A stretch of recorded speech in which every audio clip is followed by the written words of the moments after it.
음, 그리고 이제 그때는 믿지 않았죠. 어, 누군가가 나에게 음, 와서 하나님이 너 만나라고 했어 라고 한다는 그게 너무 황당했어요. 그 침신대학교가 우리 학교 근처에 있었기 때문에 그 당시에는 침신대학교는 공부 못하고 대학교 갈 수가 없어서 가는 어, 학점 미달인 사람들만 가는 데라고 생각을 했어요. 그래서 그 사람을 별로 음, 중요하게 생각을 하지 않았는데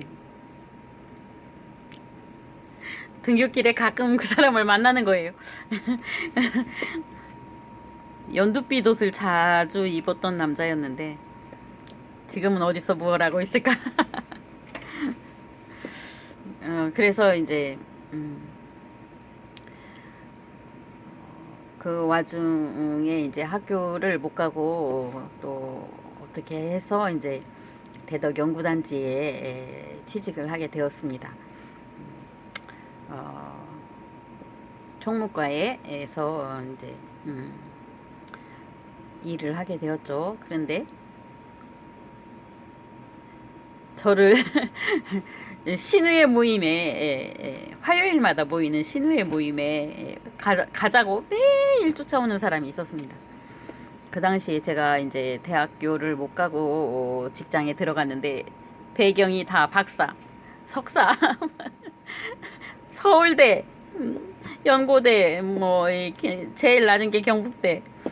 그런 사람들만 바글바글 한 데 있으니까 제가 우울증에 걸리기 시작했습니다. 나도 돈이 많았으면 서울대도 갈 수 있는 사람이라고 스스로 자유하면서 그래서 신우회 모임에 이제 들어가서 찬양단을 했어요. 그래 토요일마다 병원에 가가지고 전도를 했죠.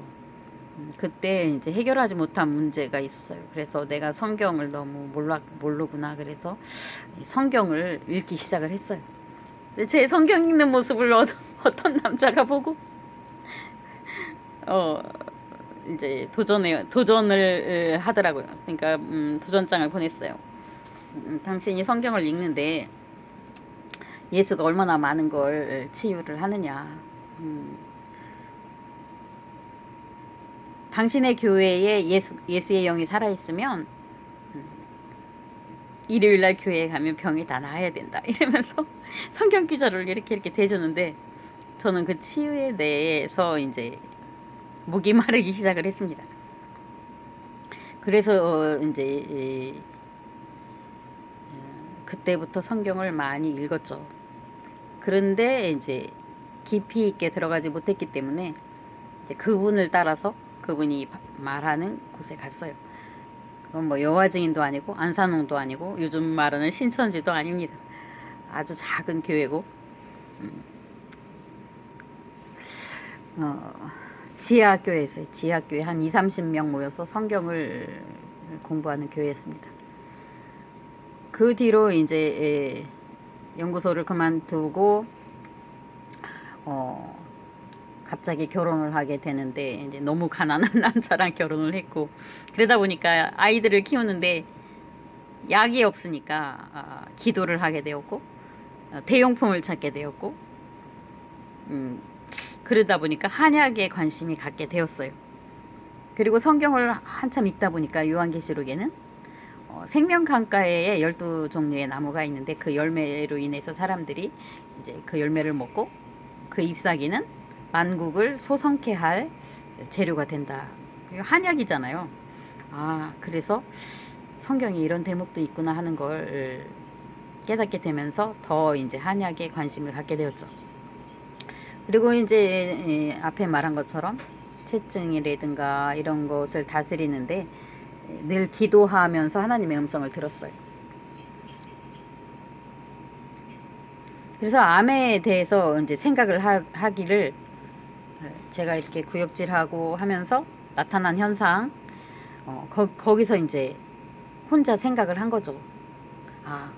몸속에 어떤 부분들이 기포나 이런 것들이 모여서 그러니까 예를 들면 여러분 헤르페스가 이렇게 생기면 기포가 생기잖아요. 이렇게 물집이죠. 물집이 생기죠. 그게 예를 들면 백혈구나 아니면 어떤 작용에 의해서 이게 물이 쪽 빠지면 이렇게 구토로, 왜 구토로 나오냐면 내 몸과 상관없는 물질이기 때문에. 그거는 이제 임신을 해본 분들이 알아요. 임신을 하면은 몸에 이렇게 그 어떤 부유물질이 이렇게 뜨는 거죠. 내 몸에서 내 몸이 기뻐하지 않는 어떤 부유물질이 이렇게 생산이 되는 거예요.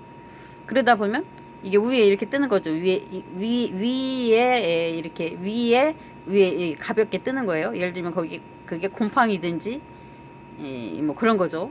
여러분이 된장국을 끓이면 된장을 띄울 때 쓰는 푸른 곰팡이가 덜 제거되면 위에 거품으로 뜨듯이, 그래서 그것을 제거하는 거죠. 저도 임신을 하게 되니까 뭐를 조금씩 토해내면 그때 또 먹을 수가 있더라고요. 내게 맞지 않는 거, 그거. 그러니까 내 안에 암세포도 내게 맞지 않는 거죠. 그러니까 그것이 부유물로 뜨면 토해내는 거죠. 그렇게 하고 나서 제가 위장병이 완전히 나섰습니다. 완전히 나섰고, 그 뒤로 몸도 좀 편안해졌고 그랬었어요. 그와 상관성을 이제 연결 지어서 생각을 해보니까 예를 들면 기생충이 있어서 일반 해충이야 그냥 이렇게 장 안에 기생한다고 하지만, 이렇게 뭐 갈고리촌충 뭐 이런 것들은 살에 이렇게 박고 번식을 한대잖아요. 그럼 예를 들면은 모기가 내 살을 물은 거랑 똑같은 건데, 그 자리에 염증이 생기면 몸이 싫어를 하니까 자꾸 뭔가 이물질을 배설하는 거죠. 조개에 모래가 박히면 그것을 치료하려고 이물질이 자꾸 나오는 거죠. 그것처럼 이물질이 나와서 이렇게 쌓이다 보면 그게 암세포가 되는 것이라는 생각이 들었어요. 저는 의사도 아니고 간호사도 아닙니다. 그렇다고 한의학을 전문으로 공부한 것도 아니에요. 다만 어떤 때 세미한 음성으로 가르쳐 줄 때가 있습니다. 그리고 이제 기도를 오래 하던 중에 이제 저는 무릎을 꿇고 기도를 했어요. 무릎을 꿇다가 바라크라는 히브리어 말인데 축복받을 준비를 하다라는 뜻입니다. 무릎을 꿇고 기도를 부르짖어도 하다 보면 다리가 너무 아프죠. 그런데 자존심에 이 무릎을 안 피려고 막 다리를 출렁출렁 하는 거예요. 그러다 보면 혈액이 또 이렇게 통하니까 저 발저린 게 덜 되고, 그러다가 체중이 감소가 되니까 금식도 하고 하다 보니까 나중에는 뭐 밤을 새워서 무릎을 꿇고 있어도 다리가 저리지도 않고 아프지도 않았어요.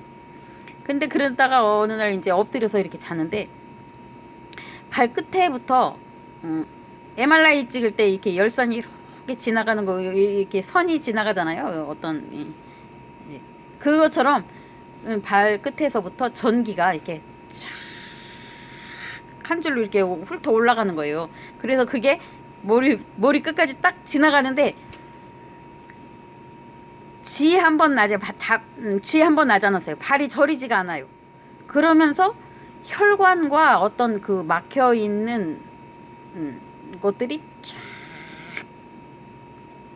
뚫리는, 무릎 꿇고 있는데 뚫리는 그런 체험을 한동안 했습니다. 한동안. 그런데 그렇게 하면 몸이 얼마나 개운한지 이로 말로 형용을 할 수가 없어요. 그래서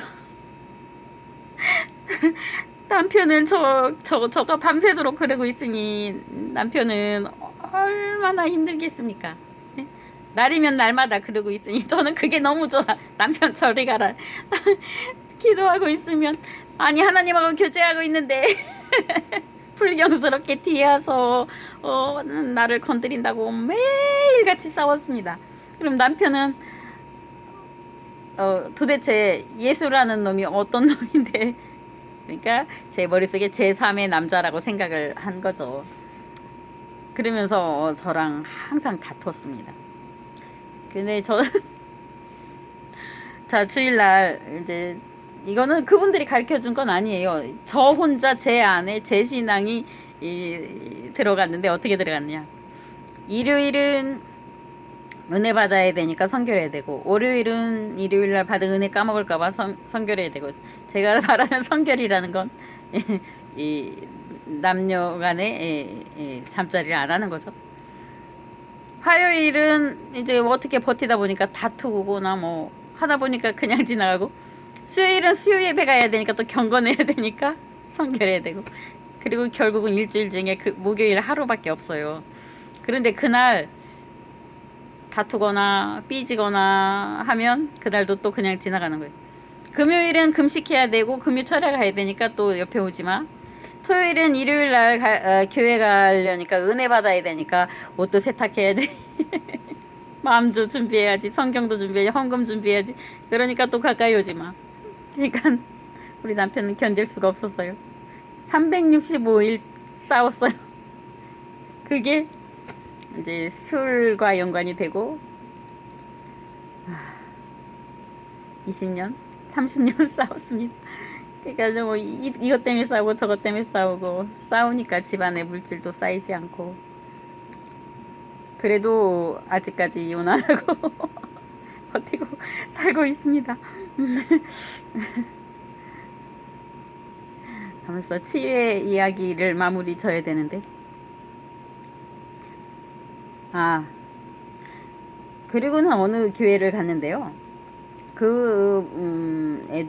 에덴 순복음교회였던 것 같네요. 그 목사님에게도 신유의 은사가 강했어요. 기도를 많이 하시는 분이었어요. 그런데 그분의 이제 그 은사를 알고 있는 어떤 여자 목사님인가 전도사님이 이제 계셨는데, 거기서 이제 일단 기도 받고 이 여자는 또 안 가고, 그 목사님이 옆에 다른 분 치료하는데 거기에 가서 이렇게 하더니 목사님 옆에 이렇게 앉아 있는 거예요. 그러더니 이렇게 체증으로 이렇게 걸렸던 그 어떤 것들이 트름을 하면서 다 내려가는 거예요. 그 여자분은 그게 좋으니까 안 가고 자기 몸에 막힌 것을 다, 그러니까 남의 기운으로 남의 기운에 아우라로 이렇게 있는 거죠. 우리 눈에는 아우라가 안 보이지만 그 기운을 이렇게 가니까, 우리 전기 기운 가면 찌릿찌릿 하듯이